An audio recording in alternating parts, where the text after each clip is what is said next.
Welcome to Zero Authority. We are freeholders. We are a community of hodlers covering topics in the Stacks ecosystem and the broader crypto world.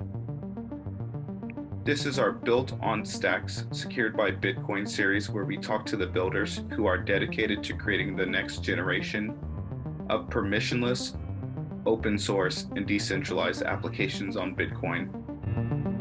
Layer is built on stacks and secured by Bitcoin. Layer is simple NFT minting and marketing for your super fans. Instant NFT storefront.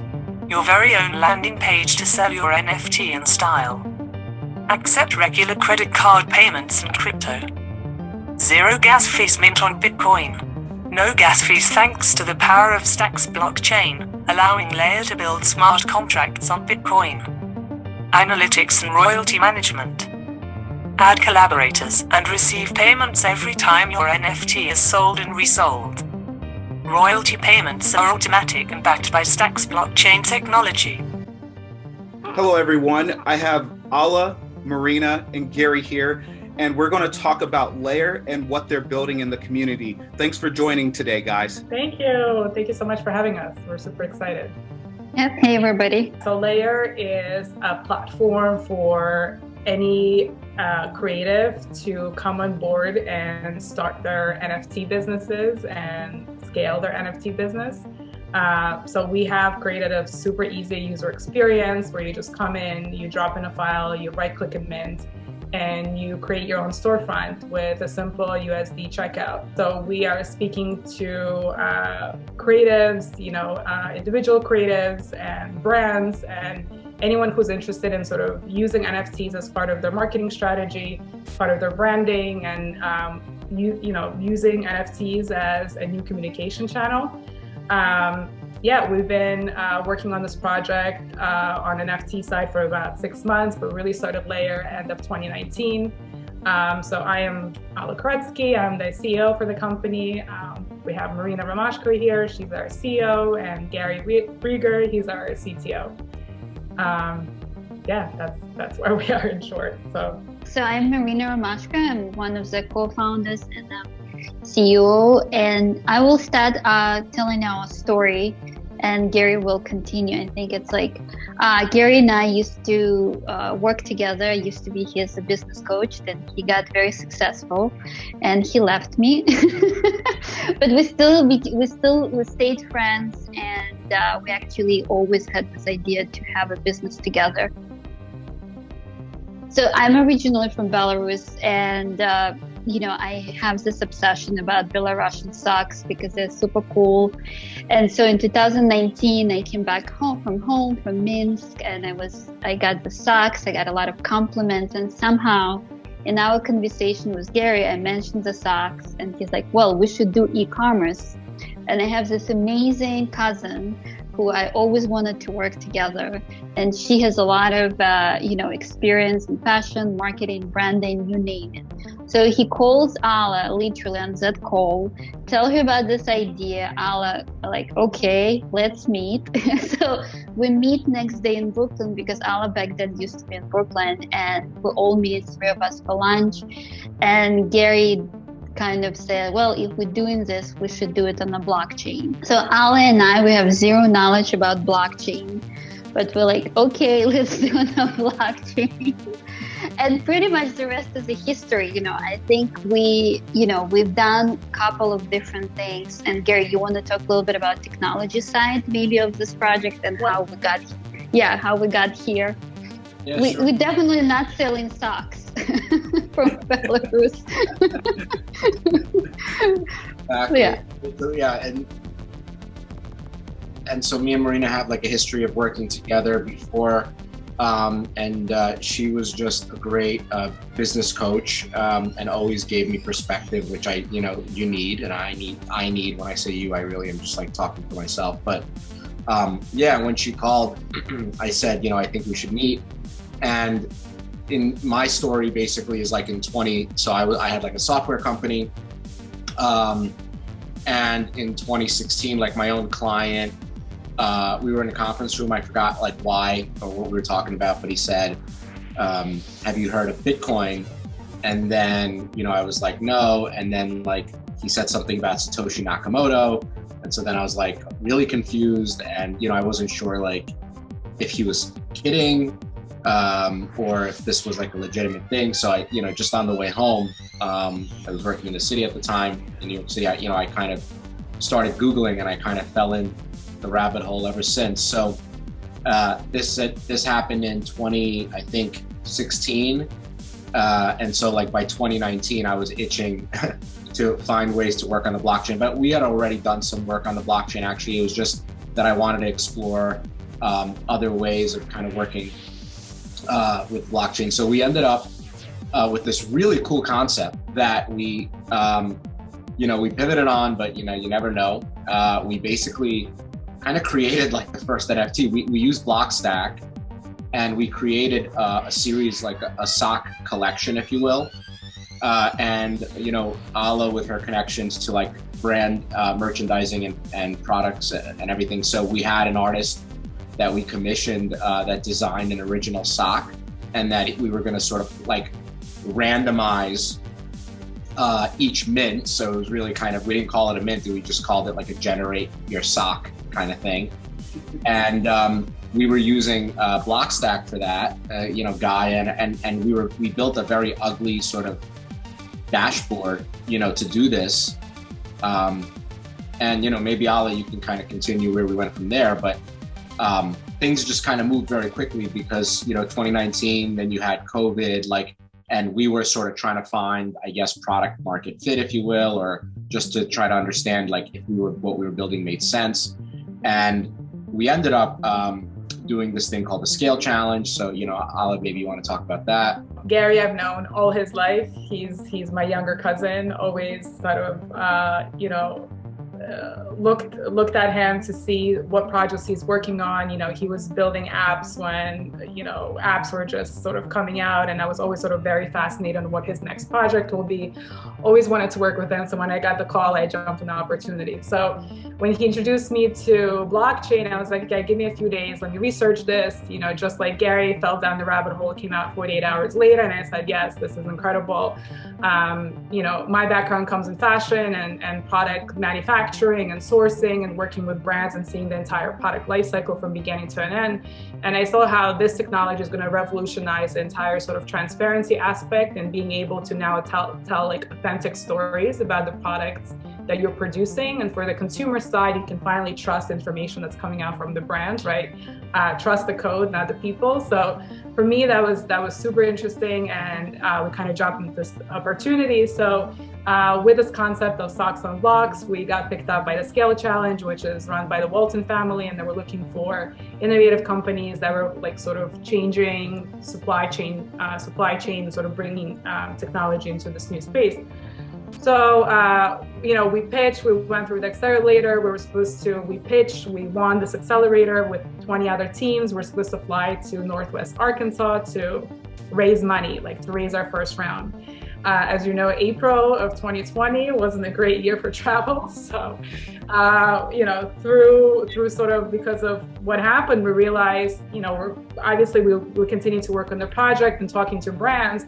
And we realized really what we build is this decentralized Dropbox, right? The ability to sort of have a dashboard where you can come in, drop in a file, and essentially this file will become a blockchain record. And so talking to brands and trying to sort of find our product market fit, we really saw that, yes, the sustainability sort of aspect is cool, but really what we had here is this bigger product, right? This decentralized Dropbox. So we kind of pivoted into that. We were working on, okay, so if we have this decentralized space where you could come in and you can manage all your sort of blockchain records, what can you do from the space, right? So you can either push this information into like a consumer-facing Chrome extension, or you can now sort of right-click and mint, right? So that's how we sort of got into the whole aspect of NFTs and minting. This is late 2020. Gary was sort of early and visionary enough to know that Blockstack is the way to go, and then there's sort of layered layer 2 is Sigle, is a sort of their new sort of update when they went into stacks. So they changed, and he was like, listen guys, we're doing this accelerator, we have to get in. So we interviewed, we got in. It was it's been like a humbling experience when you're in a room and you're like talking to mentors that are like writing books in the space. It's incredible. So and we've been, we kind of had to, they said, you have 3 products, you need to pick a focus. And so we went with this NFT sort of minting product. So we've been working on that. We've been talking to amazing sort of creatives from all over the world. Sort of our assumptions were that, people are interested in getting into the space and they're constantly met with this resistance. So what is this resistance? So we've been really hard on talking to as many people as possible, from individual creatives that are starting to just enter into this digital space, to galleries that are like traditional sort of Madison Avenue galleries that have traditional artists, sculptors in that sort of art space that are interested in getting into digital, into this NFT world. We have agencies, digital agencies that represent sort of multi-brands, and social media agencies that have many clients that are interested in getting into the space and really sort of minting at scale, right? So essentially creating collections. With these collections, you can mint at scale and put out your own storefronts, which is super exciting. We'll be getting really great feedback on the storefront option. Because what we heard is like, okay, there's other marketplaces, but then you're stuck in that one marketplace. So we wanted to give the freedom of the choice for people to decide, where their stuff is minted and stored and what they want to do with it and how they market it. And another thing that kept coming back is like, well, we don't know what wallet to use, or like this whole, purchasing of certain, Then it's very confusing for people who's not into crypto. And I think for me and Alla, because Alla I think know more by now, but I think if you're not into crypto very heavily, there's a lot of like huge roadblocks. And I think for us Alla and I, not coming from crypto, even we getting into it, we can relate to people when we talk to artists or creatives or brands. Everybody like kind of, you can feel like they can relate, we can relate to them, and this like we kind of understood the layer becomes this bridge for people who's not into crypto to come to stocks, to come to this platform, to this ecosystem, so they can use all of the tools that's available right now out there for people who's into blockchain. And if you're not into it, you kind of, the door is closed. Everyone I've talked to, it is a challenge to get people to use a Web3 wallet and understand there are no more usernames and passwords. It's a great question and thought. I think like at that time, even before 2019, I was very interested in Bitcoin. Like as much as a lot of the attention was moving towards Ethereum, I understood, like it was very simple to me, because no matter how much time went on, I never heard a maximum supply of Ethereum. And that bothered me. Like I understood the idea that when a decentralized code runs and it's in the interest of everyone involved to run it, that code is not going to stop. So I understood that it is so important to have that.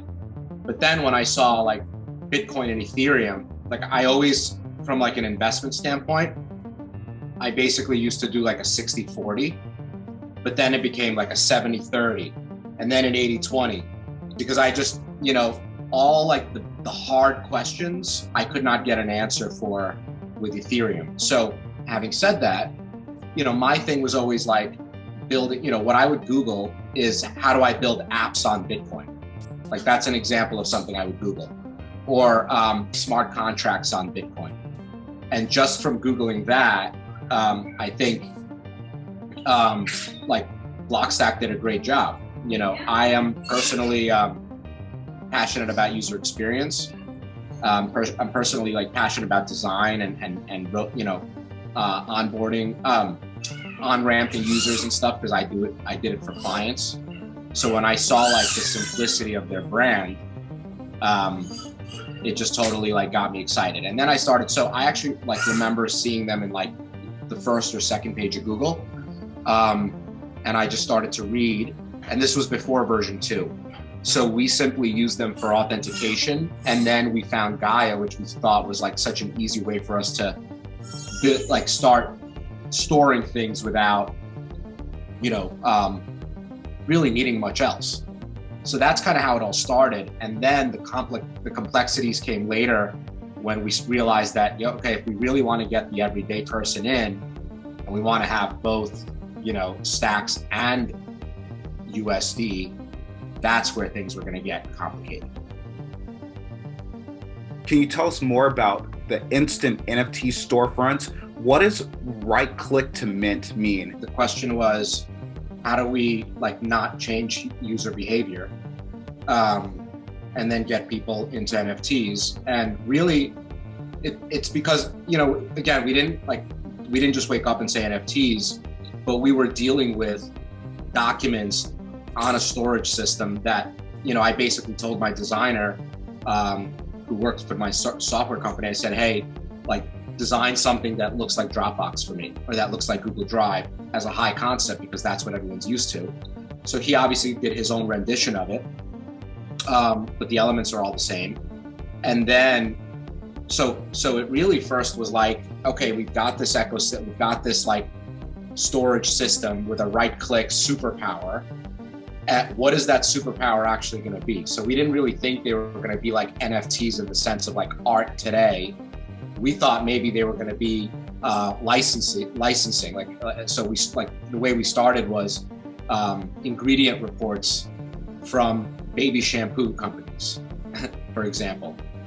So that's sort of like what the conversations were initially, and then we realized, because of the accelerator, that wow, like even though the dynamics of what we were building and the framework is the same, there's this whole NFT world out there where at the end of the day, we're still doing the same. We're adding transparency to the world. We're just making it super easy for everyone. And we're starting with creatives, but you know, we're gonna do that for whoever wants us to do it. And I think what's cool is that because, you know, me personally, I'm really fascinated with like what you said, which especially with version 2.0 and now 2.1 on Stacks is like the proof of transfer and the Bitcoin yield. And with companies like Alex and Arcadico, you know, we can really come up with some NFT DeFi projects that, you know, have really never been done before. And I'm excited to mix that plus an easy on-ramp for people. Like that would be super fun for me. And I think for, if that can benefit the community and the world in a positive way, then that obviously that's just like the icing on the cake, you know? So then you start to think about the composability of these things. I know you're on your YouTube channel, you guys are still building that out. You kind of have this Chrome extension, and then with this NFT store, tell me more about, I think that's interesting with the Chrome extensions or any browser extensions where you could take this whole right-click mint to the next level. Yeah, so we've been really lucky to have, you know, all these people that you just mentioned, Moonray and Wei and Alex. Everyone has been reaching out to us and sort of wanting to start their own, you know, create their own storefronts with Layer and sort of be the gateway for their first sort of NFT drop. So we're super lucky to have a very sort of close-knit community with the Stacks team. Super excited about sort of all their launches and being able to support them. With this Chrome extension, it all goes back to sort of our original idea is working with brands and how do we tell authentic stories using documents that are sitting in this decentralized Dropbox. So, you know, as we were putting all these documents, so if you're saying that you are a women-owned company, if you're saying that you are made in USA, if you're saying that you're only using organic ingredients, all these documents can be verified, right? You have all the lab test results, you have all these documents to support. So why not keep this in Layer Locker? And then, you know, how do we make this available through the Chrome extension? So I think that's when, you know, Gary's genius idea was, okay, why don't we make this Chrome extension? And with this Chrome extension, now as a consumer, you're able to as you're shopping on websites, you're able to see the full story, right? So essentially we can rate each brand and see how transparent they are, and how in turn, if you're transparent, if you have nothing to hide, then maybe you're more sustainable, right? And all these documents can be held in Locker, and you know that they cannot be falsified, they cannot be copied, they cannot be edited. And that's really where the idea came from. So now if all these documents are held in Layer Locker, so one, you can push out and you can say, I'm pushing this information to the Chrome extension so front-end users can see it, or you can create sort of these NFTs that can now be shared with your audience. So as I talk to brands, like Gary said, I have this connection with, the direct-to-consumer brands and brands that are in health and wellness space, and then my background is in fashion as well. So, talking to 3D fashion artists has been just really, really inspiring, because here they finally can, create these collections and put it out into the world and not be afraid that they're it's going to be stolen and replicated. And, now there's a record of proof that they are the owners of this entire collection. And they now have this freedom of putting this out into the world. And through these NFT purchases, they can now have sort of access tokens to say, well, whoever has my tokens, whoever has these NFTs can have access to my first fashion shows. There's so many possibilities, and my brain's like constantly spinning. I am, the veil has been lifted. I sort of walk through the world with this new realization of what's possible. And I think we're just sort of entering the possibility. Are any brands asking you about the royalty management? Yeah, so we were, one of the things that we realized early on that, being a creator a lot of times is collaborative, right? So you can't just say I am the only artist that has created this, especially when it comes to brands. There's multiple people that are sort of responsible for this one collection, one artwork. So we saw really early on that being able to have this royalty wizard is what we called it, and it's a really easy tool where you can come in and you can say, okay, you have sort of your whole piece of pie, and you can say, well, I as a creator, number one creator, can get this percentage, and then another creator that also works in this project gets another percentage. So it's a very sort of, the UX and UI experience of it is super simple, and where you can come in and you can really easily sort of be transparent with what we're taking as technology and what the creative gets, and sort of for the primary and secondary markets. I wanted to make it easy, and right now this is where sort of the conversation between the trade-offs between decentralized and not decentralized come in, because right now it's easy, but you need a Stacks address. So in its current form, and we're just like a few months away from launch, so that piece has been done, and essentially you put a percentage, you put a Stacks address, and you can just keep doing that, and then it'll what I think we need to add, which we haven't, is just put a percentage and just show it, subtract, and make it super easy. And then when you mint, because you're inside of this like storage system, you can click into the file, and it actually shows you the Stacks blockchain record. It shows you those royalties in a pretty way, but you can also see, the blockchain, the smart contract as well, if you want to. So it just kind of breaks it down for you. I already have told my designer to start thinking of a really pretty pie graph that probably is going to have some like visual effects as well. So if you hover, it'll give you more info. But right now it's pretty, but it's just sort of kind of laid out in a spreadsheet fashion, and the percentages next to it.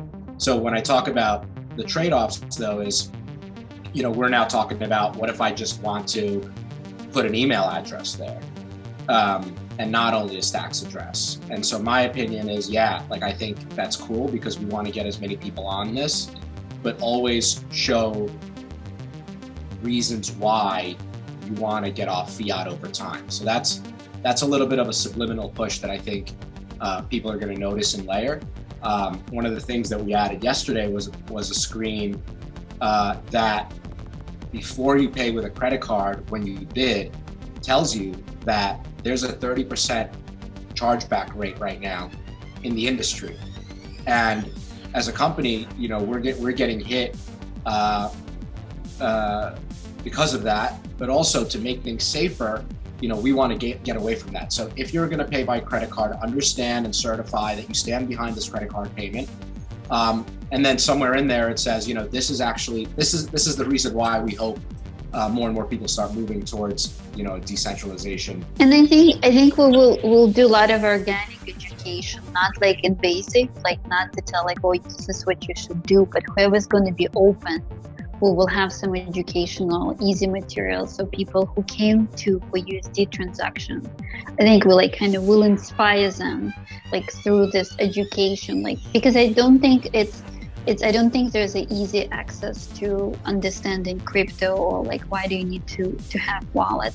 And I think there's an evolution. I think that everybody is right now understanding there has to be an easy way to explain it. It just like, I think right now we're just in the right time, in the right space, and I'm sure everybody will start doing it soon to make it easier, because everybody would want to be open and have more users. You know, if we want to all move to Web 3.0, we need all to come here, and it will happen. With the education piece of it, you guys also launched NFT Time. I was tuned into that, and I thought that was awesome. And those the NFTs from Good Morning. Can you guys tell us about that? And also Satoshi is coming out. You guys just closed that. My wife was just asking me, can she start her own NFT collection? So I had to give her the bad news that the window's closed. I would love to. Thank you. Well, thanks for joining us on Thursdays. You know, it's we just wanted to provide a sort of fun, easy space for people to connect, you know, once a week. It's just 30 minutes. We love tea, and we figured why not do this on a regular basis, you know, check in, have our cup of tea, and just, you know, talk about what's happening with NFT world, what's happening in the space, talk to artists as they come, just listen to sort of what their challenges are, see if we can answer some questions and educate the best way we can, right? Because we're learning every single day as well. So it's kind of, you know, we're trying to create this really easy platform for people just to log on whenever they have time and have some tea with us. So thank you for joining us. I hope you join us again this Thursday. But yeah, we're, you know, what does that look like? We knew that we wanted to, come out with a project that we're interested in and that we're passionate about. And so, you know, we were kind of looking at ideas, and we had this concept for sort of Satoshi, and we said, okay, you know, most people have sort of assumed that Satoshi is a man, but we don't really know that. So why not sort of challenge the notion of maybe it's a woman, right? And we've been speaking to so many women creatives, and we wanted to provide a platform for them to start their NFT businesses, and why not do this with Layer? So we opened up our selection last week, and we've had amazing output of women from all over the world with their submissions in different mediums. We have photographers, and we have cartoonists, and we have painting and artists, and so like all over, you know, different mediums and all over the world. And we want to make sure that, you know, each type of a woman is represented. And so the submission has closed, but I think this is just the beginning. We're sort of organically just being connected to such amazing sort of community of women in tech, and we want to make sure that we highlight these women. And, you know, this is just the beginning. So essentially we're going to take 20 women, they're going to create one-on-ones, artworks that sort of what their interpretation of what Satoshi was. And we're going to have a launch event in December in partnership with VSpace, which is another women-led startup out of Brooklyn, and it's a virtual event space where you can actually walk around these NFTs, and you're going to meet these artists, and you can speak to them, and you can find their inspiration. And we're going to have women DJs, and it's going to be this whole cool event. So stay tuned for that. I'll keep you posted on that event. But I think once we select these artists, we can then sort of open it up to the community and let them choose their favorites, and essentially we're going to create sort of bigger collections from these artists that are coming in for the Satoshi project. And then, Gary has been so active on Twitter, and, he had this amazing idea for Good Morning NFTs, and I think he can tell you a little bit about that, because that's his passion project. Yeah, I mean, it's more, there's a couple things that sort of make that come together. So in kind of having my software company before, I also did projects like with different organizations. And me and Ed worked on on a project that, ended up like being my first project, where it was like, it got a lot of PR, it won an award because he drew something. It was actually like a perinatal, it's a website that helps women who like don't have the economic needs to learn how to like take care, to get the education to take care of their kids and babies. So it was really cool, and he like drew this whole thing about what a safe room should look like, and he made it fun.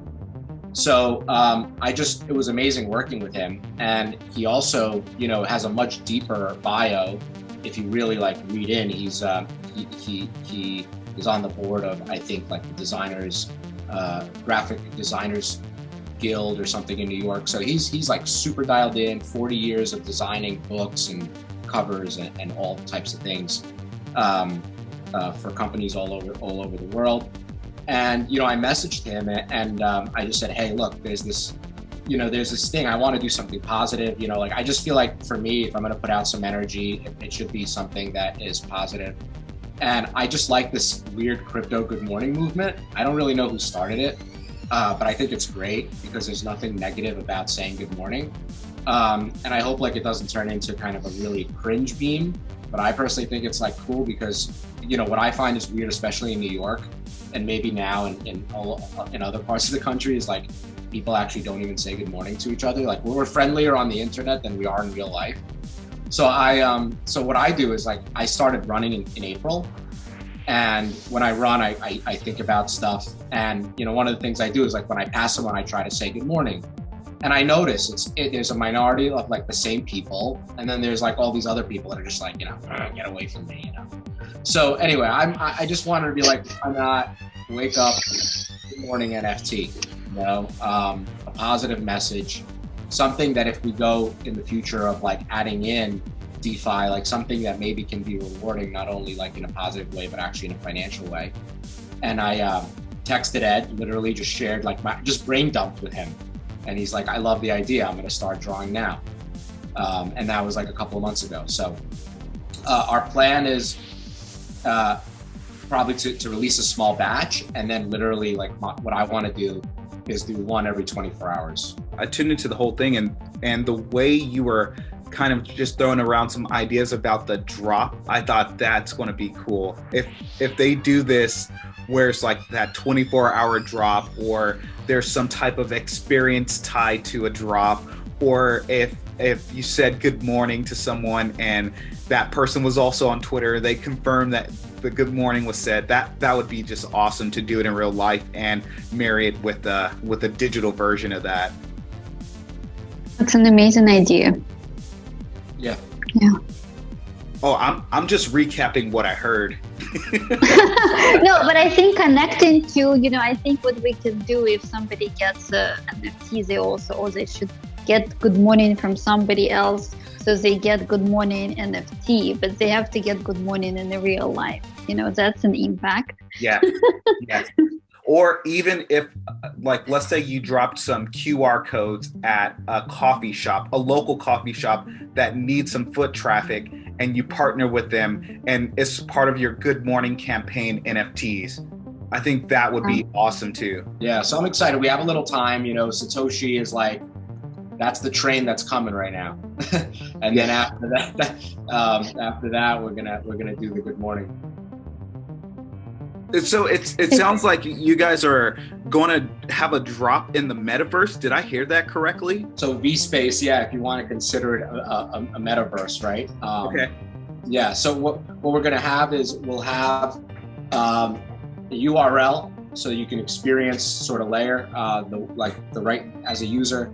But also, if you want to get it early that day, you want to show up at the event. And V-Space is actually like a close partner of our two co-founders that, we all met, and they built a really cool space. And they're actually very under, I would say they're not out there raising money. They're doing very small events right now. Not necessarily small, they've got brands, but I think that they definitely deserve a lot more attention for building a really cool product. So we're excited to use it.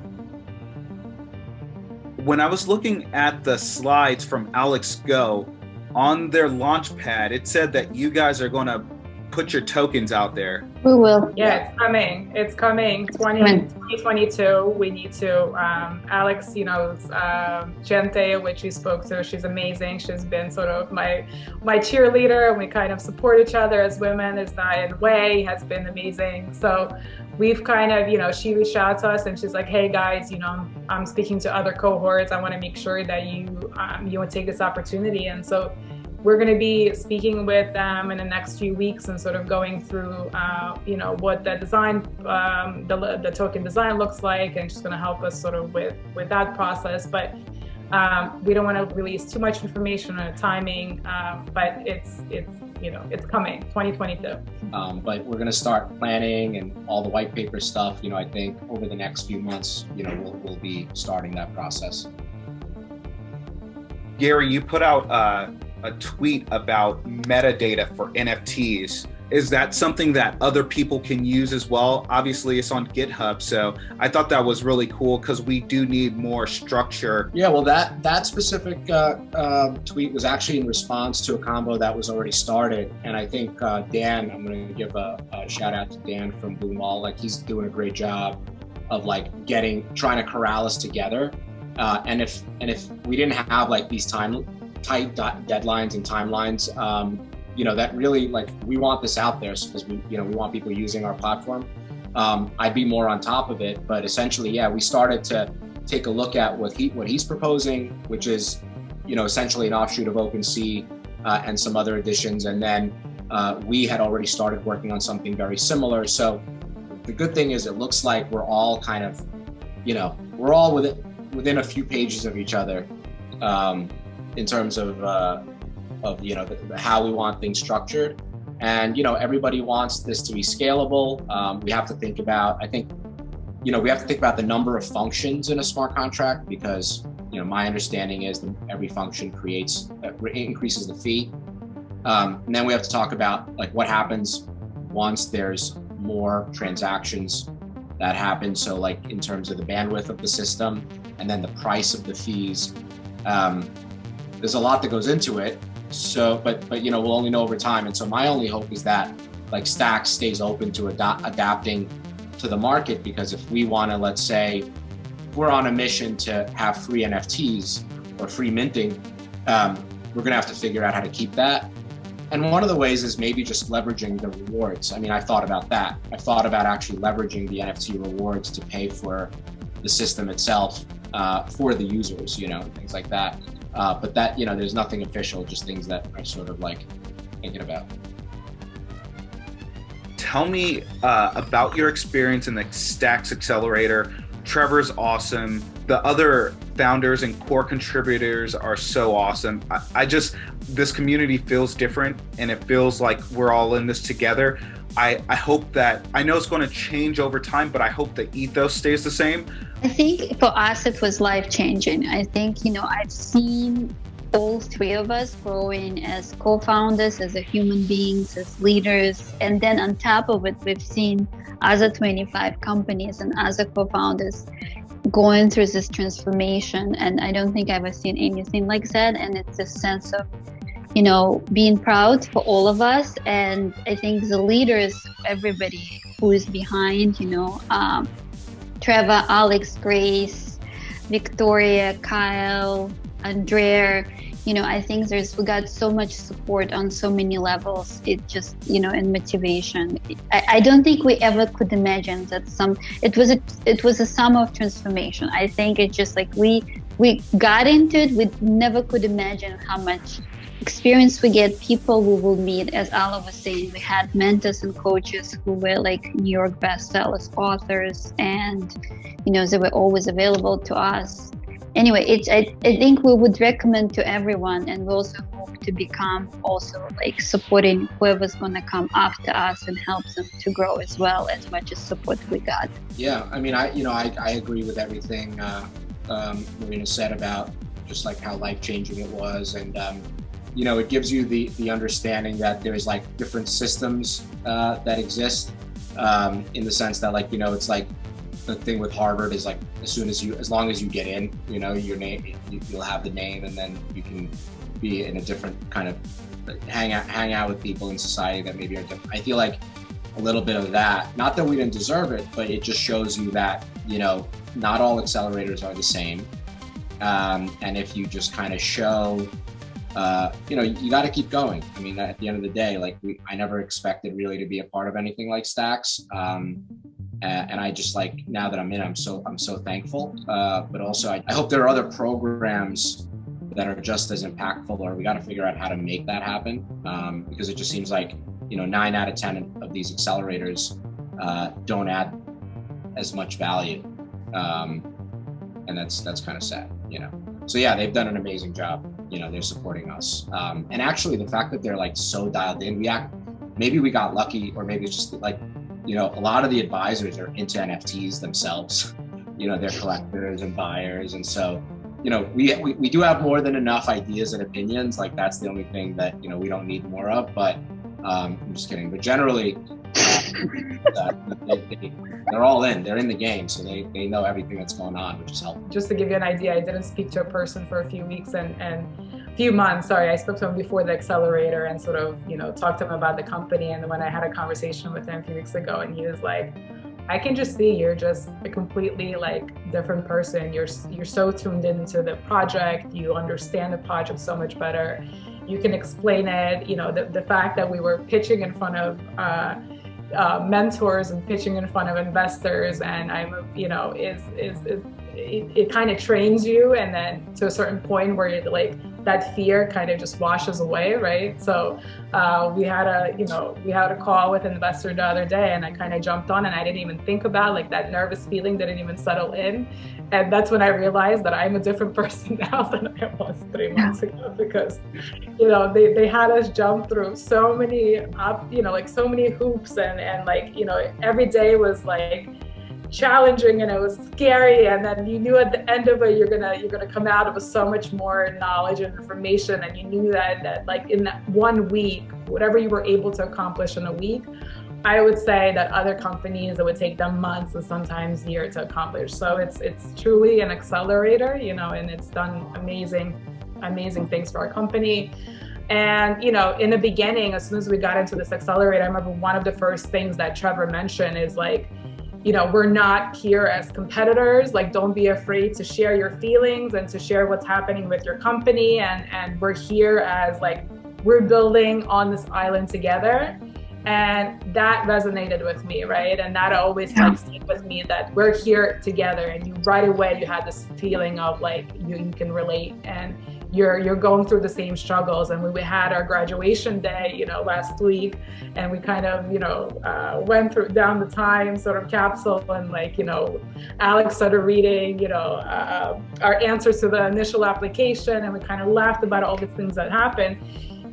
When people were sort of going through their emotions and saying their thank yous, we all realized that like, even though someone looked so like confident and polished, they were just as scared as I was when I was pitching. So everyone went through the same growth, and that was it made us closer, I think. And I hope it stays like that. And, we're more than happy to come on board and to mentor other new cohorts and speak to other companies that are just entering the space. So I hope this is just the beginning, and I hope the island keeps growing and we keep supporting each other going forward.